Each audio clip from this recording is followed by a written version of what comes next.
پاییز میرسد که مرا مبتلا کند، با رنگهای تازه مرا آشنا کند. پاییز میرسد که همانند سال پیش خود را دوباره در دل قالیچه جا کند. او میرسد که پس از 9 ماه انتظار راز درخت باغچه را برملا کند.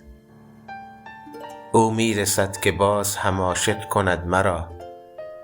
او قول داده است به قولش وفا کند. پاییز عاشق است و راهی نمانده است جز این که روز و شب بنشیند دعا کند. شاید اثر کند و خداوند فصلها یک فصل را به خاطر او جابجا کند. تقویم خواست از تو بگیرد بهار را، تقدیر خواست راه شما را جدا کند.